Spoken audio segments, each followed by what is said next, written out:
4 years back, there was a patient who said, Doctor, don't mind. Doctors are very boring. They're typically white coat, northern India, towards northern India. There is a larger population, almost 85% are women gynecologists. There is a beautiful saying that surgery is not medicine. It is art. Surgery is art. Hello friends, this is our 6th episode of Consultants on Couch.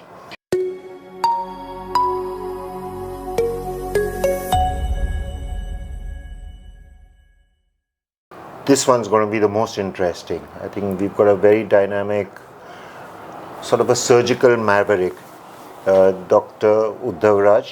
He's a gynecologist. As his background, he's done his undergraduate from Rewa in Madhya Pradesh. Then he did his MD in JJ Hospital. He's been to AIMS. And then after his post-graduation in JJ Hospital, he's had extensive training abroad in laparoscopic surgery, endoscopy, hysteroscopy, and the latest robotic surgery. He's got an international conference list. He's been achieving highly in most of the academic conferences. I personally have operated with him, and he's absolutely clever with robotics and with laparoscopic surgery. It's a pleasure to see him operate. Apart from that, he's a very personal friend, and I would like to welcome Uddhav to our Consultants on Couch episode 6. Welcome, Uddhav. Hi, thank you, Divyesh bhai. And I am very privileged that I started my career with Sujay Hospital. That's so kind. Yeah. And I must say at this point of time that my foray into the field of gynecology and complex gynecology and minimal invasive surgery was because of Sujay Hospital and your support. And also I look at you also as a senior who was also a mentor, because when we start our practice, we are not exactly very well versed with the tricks or the concept of private practice. Absolutely. And to deal with the patients when we come from government medical colleges and with our training. So thank you very much for all. I mean, you are one of these rare surgeons, gynecologists, and one of the pioneers in your field, if I am to say, because the time when we started all doing laparoscopic and you started doing laparoscopic gynac surgery, there are very few people. And most of the laparoscopic surgeons in Bombay were the ones who would take bags and go around from Mira Road to Churchgate.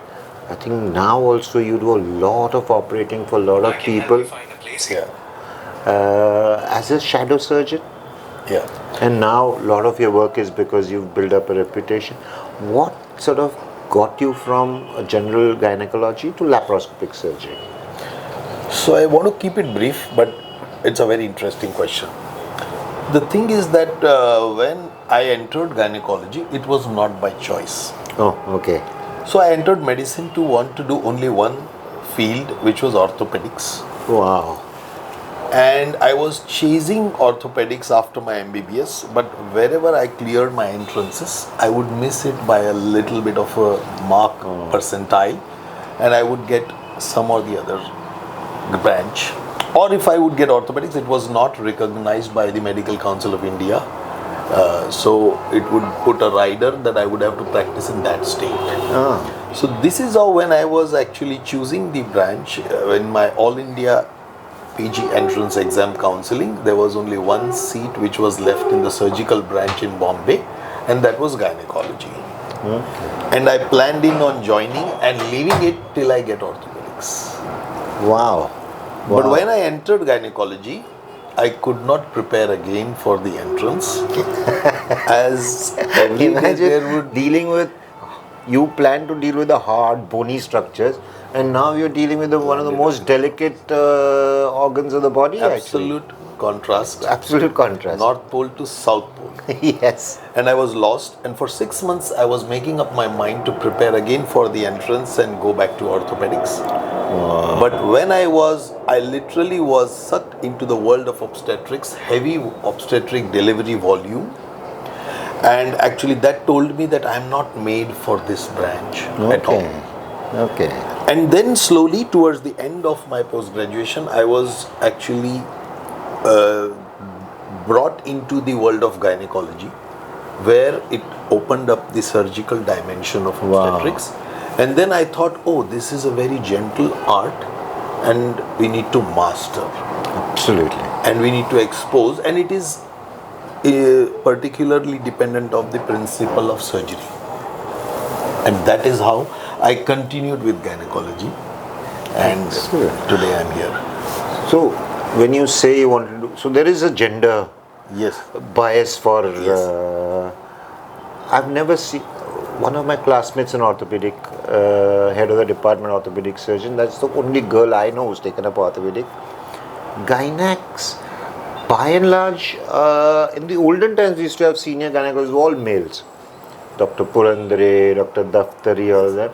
And now gynecology becomes exclusively, not exclusively, 80% female dominant.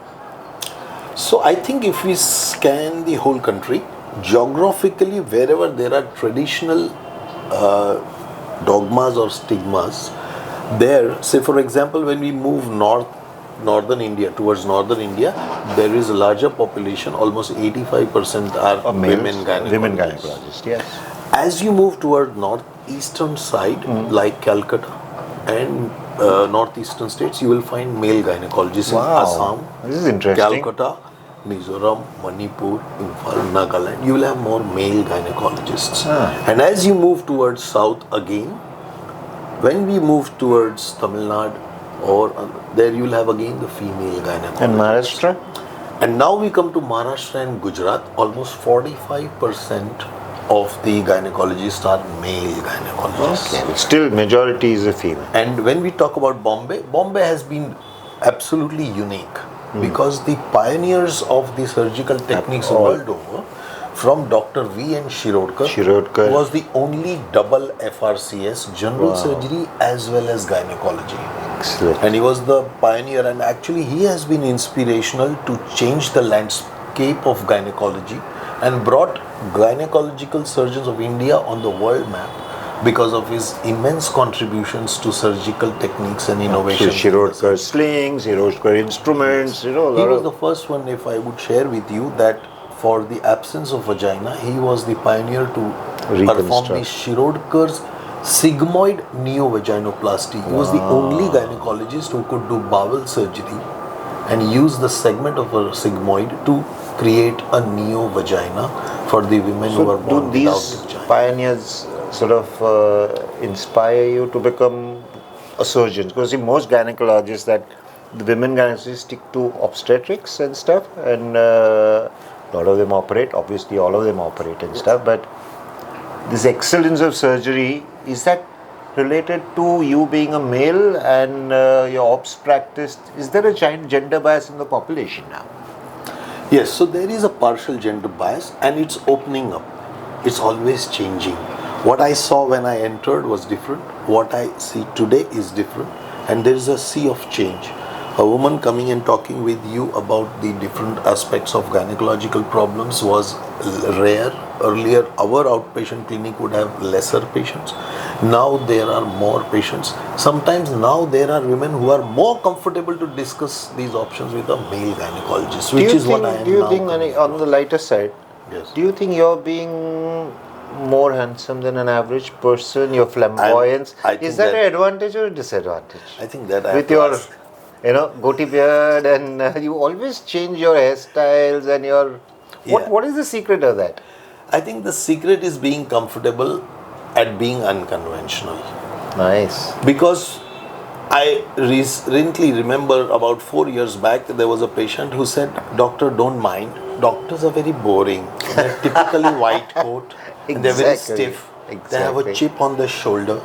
And they will say, why did you not do this? Did you not do the report? I had asked you I before." know. So she said, when I saw you, I felt very relaxed. Comfortable. They feel That was comfortable. an eye-opener. I didn't know. Because it's my mother always telling me, do you look like do you look like a doctor? Do you look yourself in the mirror and find that you're a doctor? No, but having said that, so it is also personality. I think I can see the reflection of what you can experiment with your looks and stuff and the flamboyance. I see that flamboyance in your surgery. I think I've seen you, we've done radical hysterectomies, doing these delicate operations where you can perform big masterful surgeries. Does that sort of also come with this loss of inhibition, going for it? Is that a very surgical attitude? So I think this is an interesting question. I'm not sure whether it matches, but somewhere it must have got Must to do be. something. It's It that is confidence. connected. It is connected because finally I realize if you see the artists around the world, or whether they are actors, whether they are writers, whether they are painters, Absolutely. the element of eccentricity is always So there is a beautiful saying that surgery yeah. is not medicine. It is art. Surgery is art, and you have to refine your skills. It's just like a cobbler making the best shoes. Yes. And it's very simple. Yeah. As a matter of fact, a lot of surgeons, surgical branch in England were barbers. Yeah. Till some Charles IV or something made a surgical guild. Yes. And then we were recognized as, and now it's the other way. Tell us about where did you sort of master your lapros? So I've seen you, and I think it requires a lot of talent, a lot of hard work goes into it. You were very innovative with your instruments. You've designed a few instruments, as I know. You haven't yet got paid for the royalty of those instruments, but Soon enough, because I've got the US patent now for my nice. instrument and a European patent. And that's your own bipolar shearer vessel and sealing stuff. device Oh, wow. with a cutting facility, ability to cut. So it merges the use of 4 instruments into one. And it's cheaper than the other ones And we it's use. reusable, autoclavable, and cheaper than the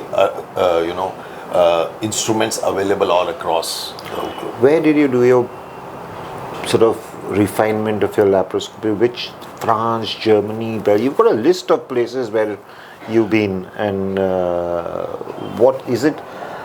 You get accepted there easily? Is the training superior? If you can tell some junior gynecologists which are the best places to go to, and take us through your experience abroad.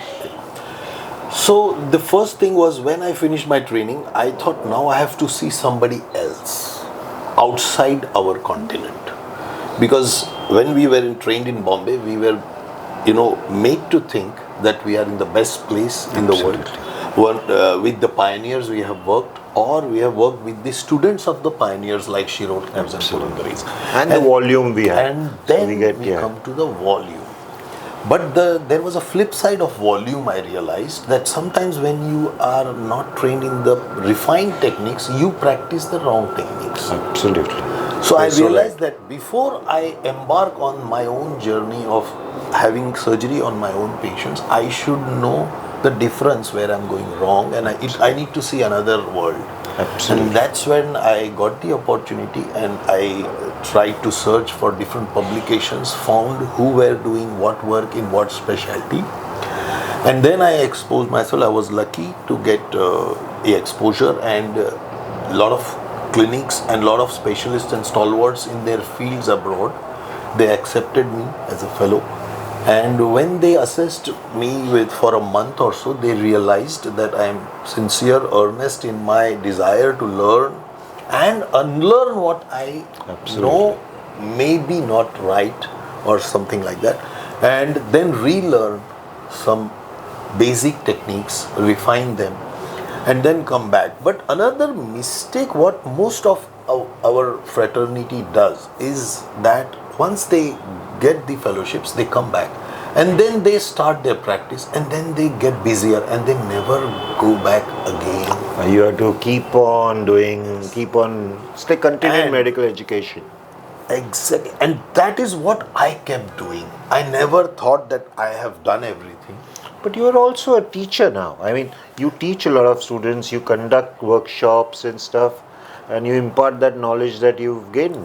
Yes. And I am very happy to share with you that now I have actually founded a platform which is a public-private partnership, which is the only platform in this whole country, in collaboration with the municipal hospital, Nair Hospital and TNMC, and also the Bombay Veterinary College, where I have the unique program of training on animal cadavers and human That's cadavers. excellent.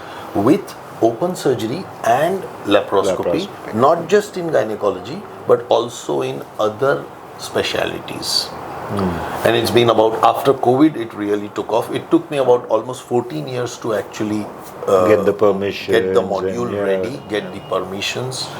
And this is why I realized that training doctors actually made me learn more. Absolutely. Because That's I the could biggest understand their doubts, which I didn't know I also had. Yes, and then when you're training, you just And have to do better. Have to do better. You have to You can't go wrong there. You are one of the few pelvic oncology surgeons. What does that actually mean in terms for some of our colleagues? So even I would not know what it meant. I know that you do a lot of gynec onco work. In fact, I've seen you do routine onco work also, laparoscopic, and robotics, which has come in. So I think that is an interesting dimension, because when I finished my gynecology training and I did not want to do obstetrics, I had to specialize. First thing came to my mind in surgical field was laparoscopy and only gynecology. Okay. Then I realized that it actually starts restricting your domain. And while restricting the domain, it so happens is that your work may become more niche, but then you may not have volumes. Absolutely. And then when there are difficult surgeries, oncological approach, I'm sure you must also agree with me, because with your experience, you know that sometimes when there is a very complex case with dense adhesions, dense vascular patterns, altered pathological neovascular patterns, difficult. and vital organs getting into the way of your organ of target where you have to go and remove, having risk of injury to those, you need more training with oncological. Big skills. And I found that in India we lack those opportunities in every discipline, like going and having an access into pelvic surgery and having oncological surgery. In gynae oncology, there were no programs at that time existing, and hence I had to find the programs abroad and go there and train myself, work with those stalwarts there in that specialty. So what that percentage of your work right now is cancer related? Over the past 7 years, after about 19 to 20 years in practice, last 7 years it's now 75% oncological and neuro-oncological in pelvis with reconstructive gynecology. This is the massive change which we are experiencing now. Are you seeing gynecological cancers on the rise now? And what is your view on the HPV vaccine? Can you tell us how does it prevent cancer? And who? For recently I realized that HPV vaccine should be given to males also. Yeah, so these things. But vaccine is a very difficult domain to understand as a whole. And in India, we have few strains which cause cervical cancer.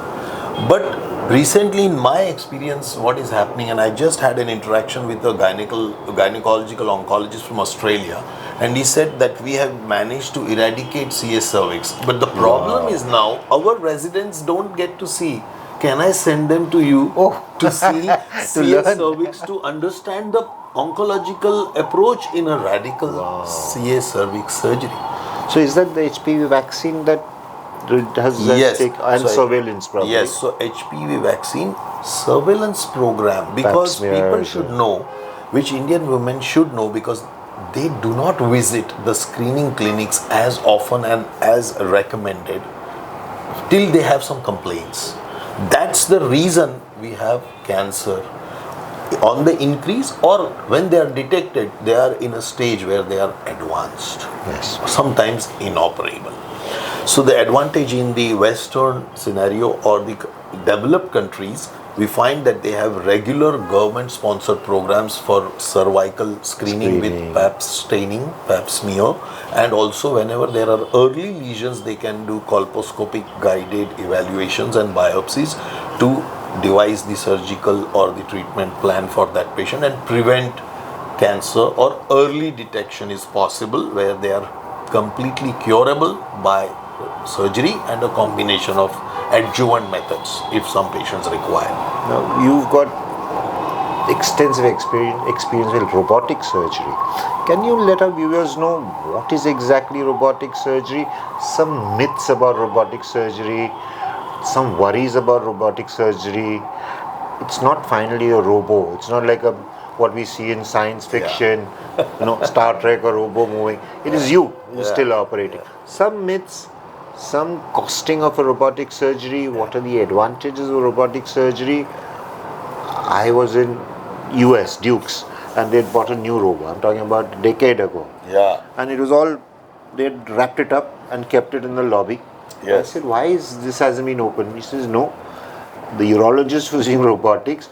They did a couple of cases and there were issues. And now he has to retrain before they can use the robo.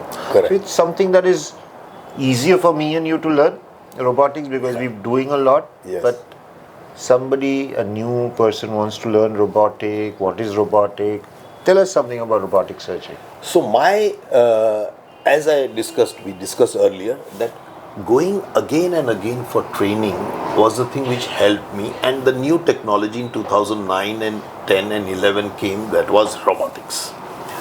And when I said, okay, something comes new, usually we want to delve into it, we want to learn it. That time our practice is not that busy, so we can spend some time and go. So I went, I learned robotics, I got exposed, and when I came back, where did you go for? I went to Connecticut, Hartford University, and got my module training. Okay. And when I came back, I thought, oh, it's very expensive. Mumbai or India is not ready. Okay. If I can perform the same surgery by laparoscopy, Why do I want to do robotics? That was my first impression.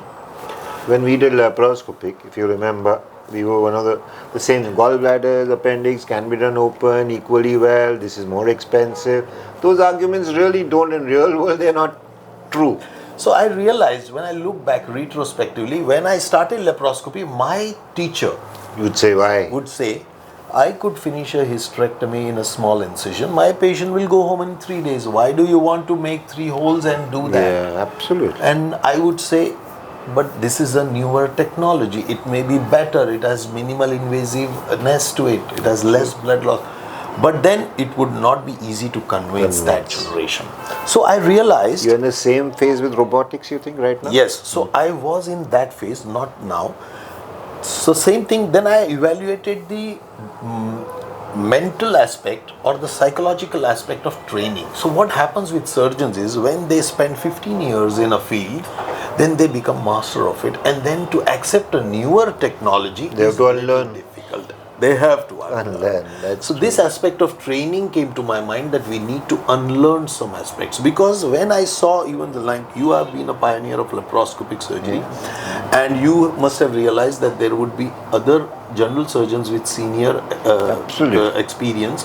They would say, oh, I will do open, I'm comfortable. And now at their juncture, they would not attempt to learn a newer skill, acquire it. So then I realized that actually it's not the robot which is a problem. It's our ability to acquire a new skill which is a problem. And if we try to prepare our mind to be able to learn and unlearn again, then you can compare truly when you are skilled in this and you're skilled in that, then you can compare these two things. Are they really comparable, or one is beneficial? Then I came to the second phase. Initially, I did not do many cases by robot because of the cost, as it is expensive than a laparoscopic surgery, about 1 lakh or 1.5 lakh rupees now. When we began, it was about 2.5 lakhs. the instruments, basically. Yes. So then I went for my second training, and I was so fortunate that in France they had about 6 years of experience in 6 centers around the country.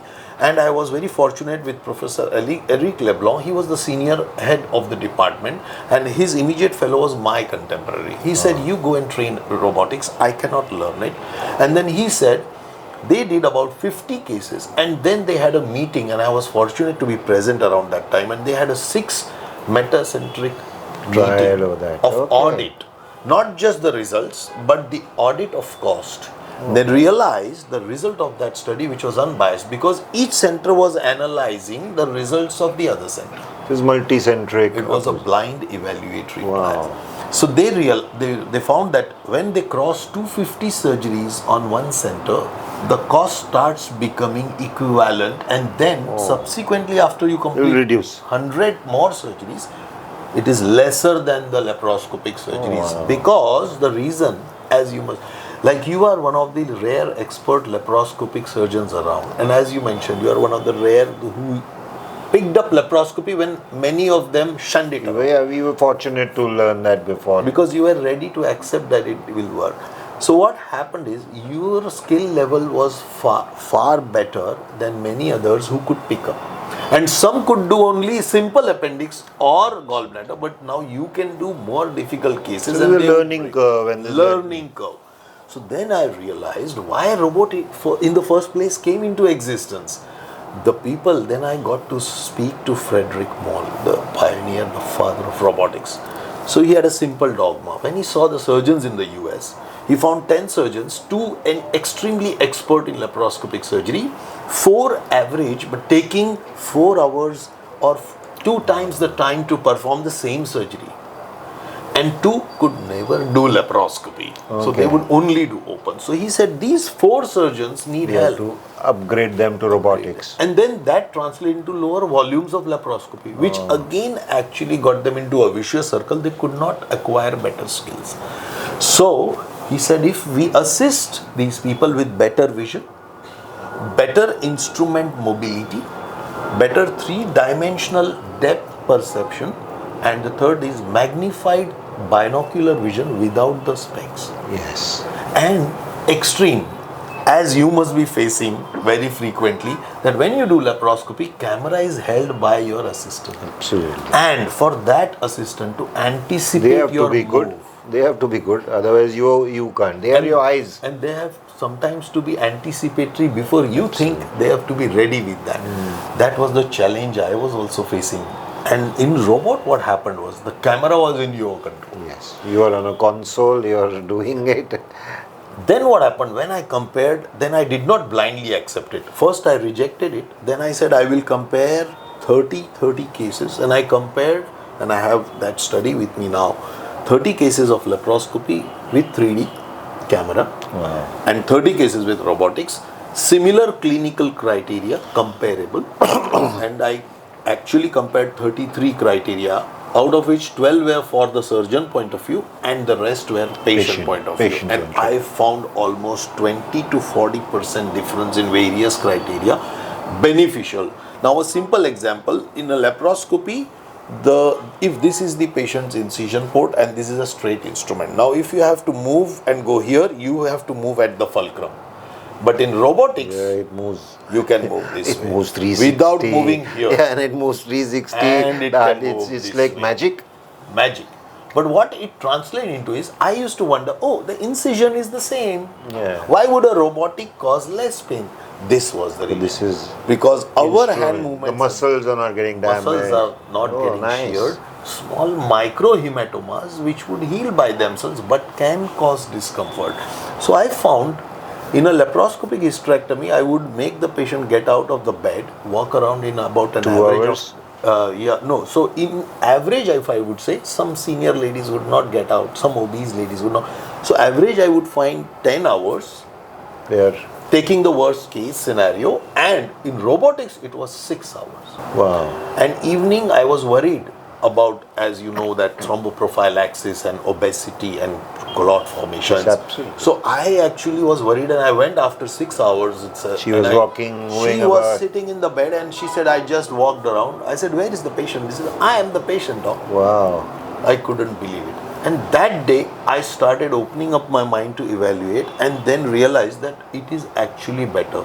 So earlier my dogma was, good laparoscopic surgeons don't need the robot. But now And then I think- said, it's not about every- good surgeon. And it's the patient who needs, not you and me, actually. And I realized that any technology which stands the test of the time will stay. Absolutely. It's like Nokia did everything good, nice, it was the leader for decades. And suddenly one day a smartphone came. Nokia believed there's no point in making a smartphone, and it was. Do you know what is the story behind it? They were one of the first ones. The junior engineers said that let's put a camera into our phone, Yes. and they rejected it. They rejected it. And soon the company's gone. It was simple. So you have to innovate, you have to think out of the box. Move with times. Your another passion, another thing that you're very good at is treating endometriosis. We know endometriosis, PCOS are the new sort of, not new diseases, but there's something very, very important with infertility and stuff. Endometriosis is your baby. I mean, I've seen you operate on a lot of difficult Just let the viewers know what is endometriosis in brief and what exactly a surgical role for endometriosis is. So endometriosis now we term as the disease of modern era Absolutely. and 21st century. It was never there, we never heard it in our residency. Yes. And the most common symptom of endometriosis is pain, Absolutely. because it actually invades the nervous components of the pelvis. So, if the And viewers were outside not, I'll just sort of explain to them endometriosis, the lining of the uterus. I may be wrong, just correct me.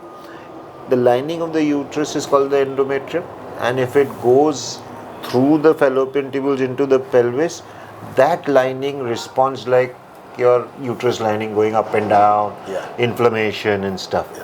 So, broadly, for simplification, in normal women, there is some spillage of menstrual fluid through the fallopian tubes inside the abdominal cavity.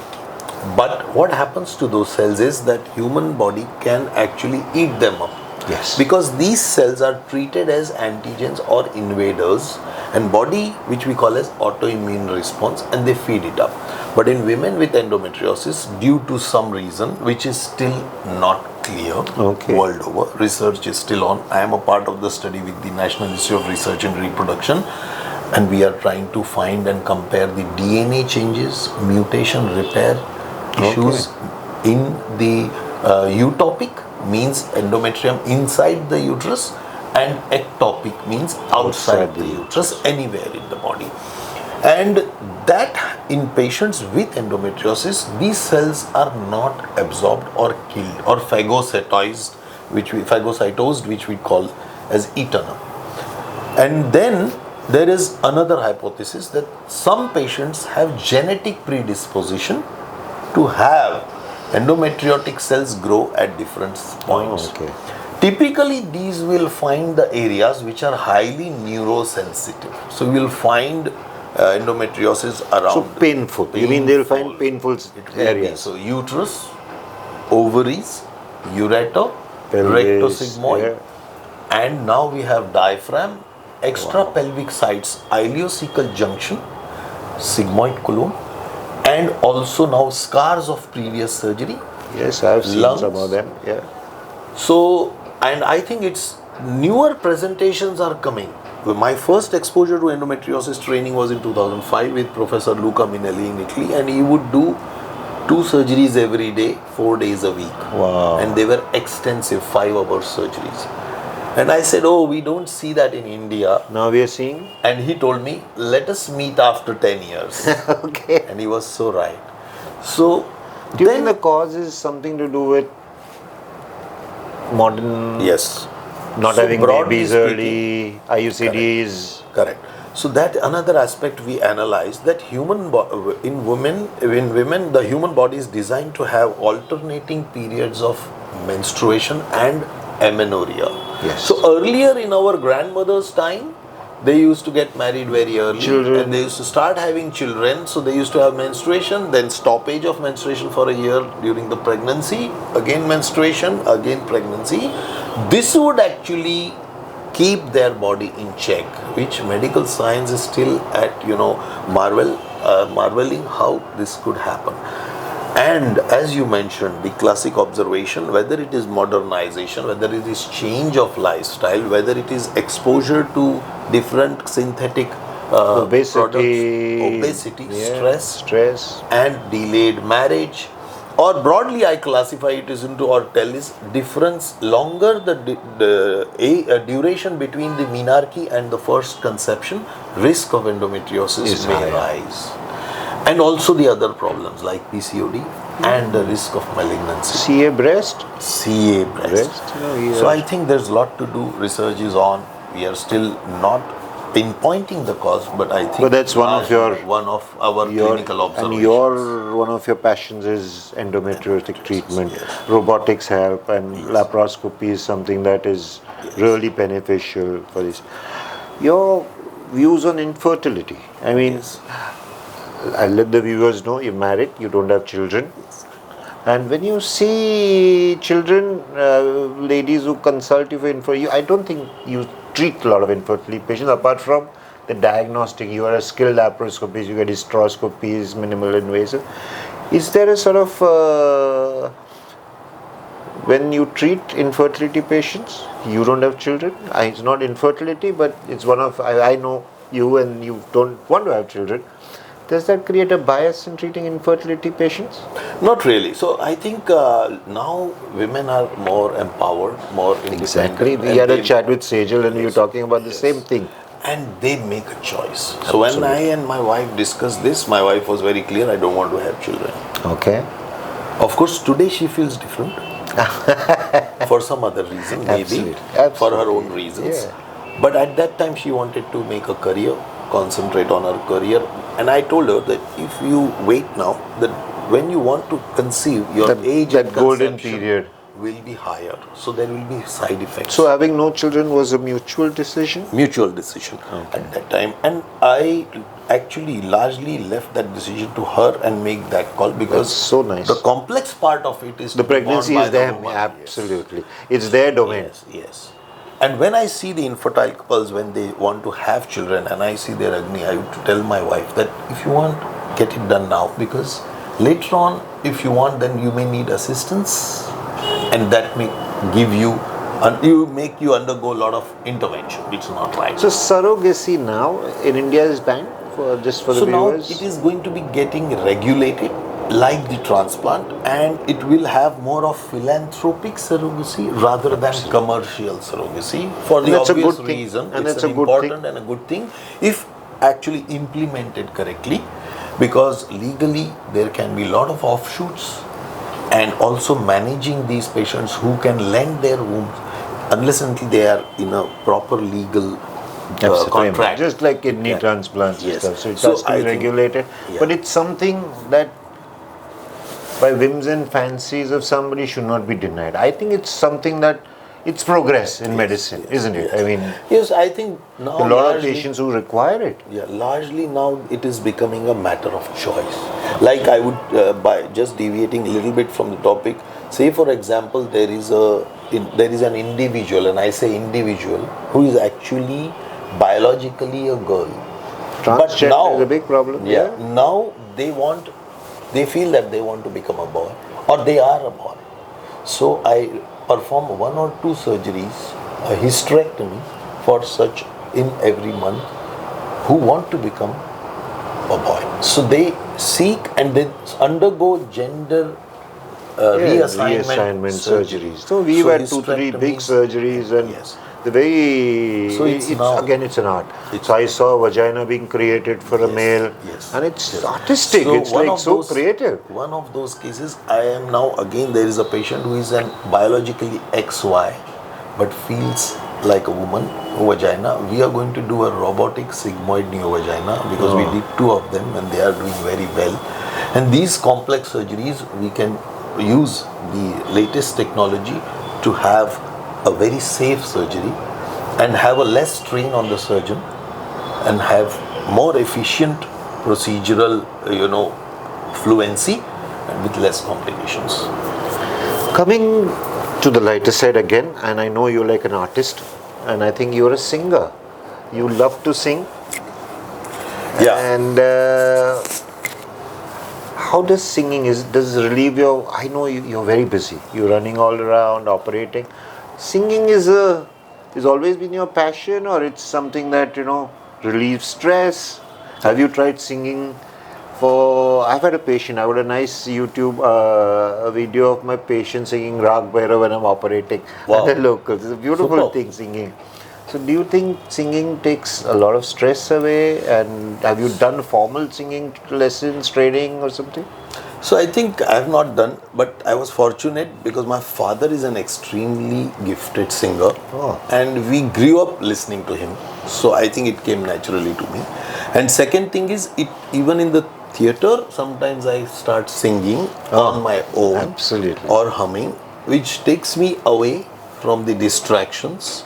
And I'm sure that you are one of the most popular surgeons who likes to play the FM during the surgery. I listen to a lot of. And that actually lightens up the environment. Sometimes a patient who is under regional anesthesia may feel awkward, but then they know that we have a surgeon is relaxed. playlist. Yes. We have a nice We ask the playlist and patient. stuff. Yeah. Yes, and that helps. Definitely, it helps because, and now I'm finding most of these surgeons, even abroad, I We have saw a these big surgeons music playing system. songs, and they would operate while it's playing. But of course, you have to keep the volume down. You have to have just. It's gentle. like It's a you're in a background. restaurant chatting with The light ambience music is, on. yeah. The ambience is important. So, which is your Hindi music? Is something that you love?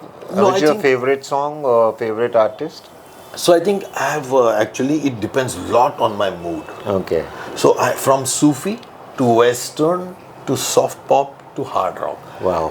And classical, of course, is always. The classical I can go anytime because that something is, I feel it's very close to the natural relaxation, and it actually is like meditation.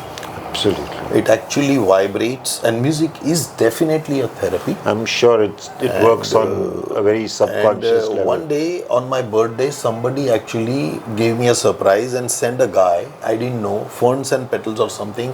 They just sent a guy bouquets. who just knocked at the door and he started playing the music. And my dog, who was barking, suddenly sat down and started wagging his tail and looking at him because he was singing, playing Happy Birthday to You. That day it opened my eyes that music is across the board, even for animals. Yeah, animals. There are studies where if you play nice classical music for plants, Yeah. they grow better, the Yes. fruits are better. Yes. It's something that has to be looked at. Yeah. Another interesting hobby of yours is astrology. Yeah. And you are fairly good at. So, is this palm reading, face reading, a proper astrological charts, and do you sort of use that in terms of your practice, your relations, life? Do you sort of really think it you implement? Everywhere. Yeah? I think it's a science. Okay. Unfortunately, it's like the world of medicine. It's not a perfect science. Or it depends on the person who is dispensing it. Absolutely. That's why people term people like good doctors and bad doctors. There is nothing exactly. like a good doctor or a bad doctor. It's just that all doctors are different. They will never want bad things to happen to their patients. But it's how you read that science, how you get the intuition or a gift So, besides have you the spent knowledge. time studying astrology? Yes. So when I was through difficult personal struggle times when I was a child or when I was 15, 16, that was the time I started taking up astrology. I delved into different things like palmistry, face reading, and the Indian Vedic charts and everything. And then I realized that Vedic astrology and everything is a science, even Vastu. And only problem is whether to get really good at it, you need to devote a lot of time. Absolutely. And if you don't give that time, then it's not the science to be blamed. It's like robotics, you don't do enough. You don't do enough. As you If mentioned, the urologist. We've spent They- decades learning surgery. Learning surgery. But then we are so casual about telling something off because we've not even tried it, Yes. isn't it? And that's how astrology. And now I realize, now my experience, I was 17, 16 when I actually started having a little hang of it in a couple of years. And then last almost, now I'm 50, so it's about almost 34, 35 years. And I realized that it has a lot of role to play. Say for example, like you use medicine. Say for example, there is an epidemic and you wear a mask. What is wrong with that? That's using the knowledge and preventing yourself.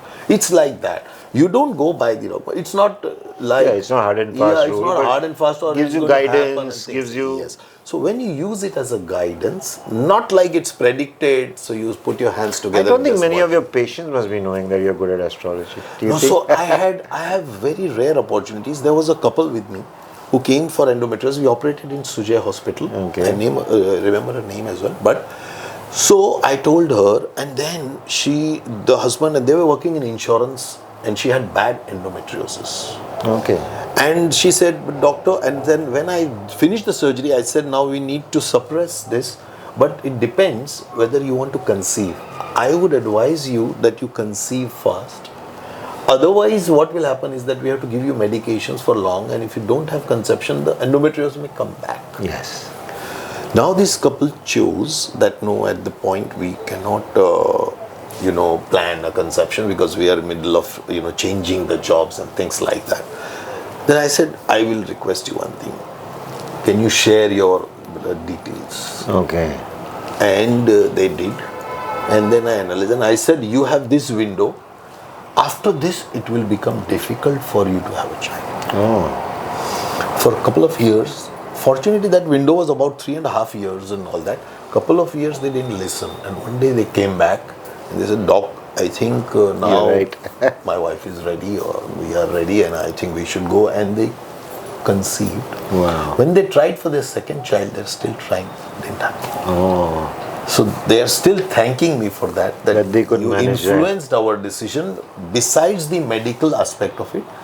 And we are glad that now we have one son. And now that's more precious to us because we did it. Wow, that's brilliant. So that's a very interesting experience which I had. Any last sort of words for a young gynecologist who want to learn laparoscopic surgery and stuff and want to excel in the minimal invasive field? And for young sort of ladies, in terms of lifestyle diseases, to avoid endometriosis, PCOS, infertility, because life is not going to get less stressful for anybody in this world. Sure. So few points for the young gynecologist and few points for young females who are looking at a nice, healthy future. So I think my basic thing to the new entrants into the medicine, I would tell them, keep mind open. Always be ready to unlearn. Absolutely. Never reject any new science or technology, and never believe it directly. Test for don't yourself. get biased. Acquire the skill. Don't love it because it's there, and Yes. don't sort of... Or don't use it as a gimmick to popularize yourself. Absolutely. Just first train yourself in it. Know the intricacies. Give it time. Practice it. Then judge it. Absolutely. And then see whether it translates into better healthcare, safer options for the patients, more satisfying options. Then you can say, okay, this is good. For women at large, now young girls who are now aspiring, they have ambitions, they have their plans, they are having independence, they want to be financially independent.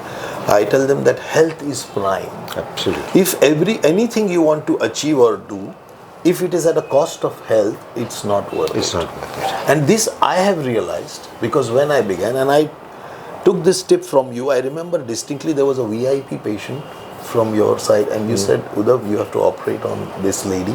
She had urinary incontinence." Yeah. And we were doing this minimal invasive The TVTO. sling, yeah. And I was young, ambitious, and crude for that matter. And I told the patient, "Oh, nothing. We're going to do the surgery in 20 minutes and 6 hours you'll go home." And then you called me back and I said, "Uddhav, everything is good. Your competence is good. Your skill is good. We know that. But always explain all the aspects of surgery." Absolutely. Because it should not give the impression that surgery is magic. No, and one thing And it was I a tell, pearl of wisdom I still one stick thing I to tell till today. the doctors who send us patients, Yes. and especially with our minimal invasive, Yes. they minimize the surgery in such a way. Kuch nahi. Yes. And the patient, one myth they have that laparoscopy is less invasive, laparoscopy is It will not have easier, complications. it's a smaller problem, it's not surgery at all. It's not surgery at all. The Laser, injection. laparoscopy, robotic, they think, this is, Yes. the disease we are treating the same, the work we are treating the thing is same. Yes. And things can go wrong. Things can always be challenging. There may be some challenge. And this is what I learned from you. And then I initially did not understand it in its totality. But when my practice increased and when I realized that out of 1,000 surgeries, sometimes one patient has some funny problem, Yeah, and that you have time to patient explain might it. feel, doctor, why? You It was didn't tell supposed me. to be so nice. Why am I still some bleeding? And then it took time to heal. Then I realized, yes, this You have to is tell what them. Dr. Divyesh meant. And this is what is experience.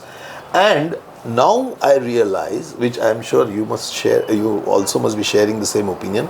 The mark of a good doctor and a good surgeon is he knows when not to operate. Absolutely.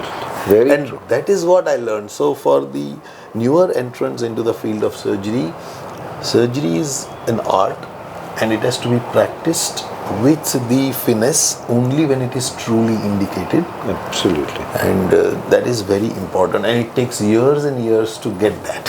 100%. Uddhav, it was a pleasure talking to you. And I think we should have had some singing and astrology talk, but I think the time is not going to permit. After we finish, I'm going to show you my astrological chart also. Surely, and I hope I can find some secrets. And Pleasure. Yeah. I thank you especially for not just being a senior colleague, supportive, and also mentoring in the practical aspects of professional and personal lives, but also having me here with your team in Sujay Hospital. To give me this opportunity to share these nuances of personal and professional aspects of our lives. Thank you. Very much. Thank you very much. So I think there's a lot of takeaways from this talk with Uddhav. He's much more than just a surgeon. I hope you'll like it, and if you like it, please subscribe, like, and one more, what Pinky says something, share. That's it.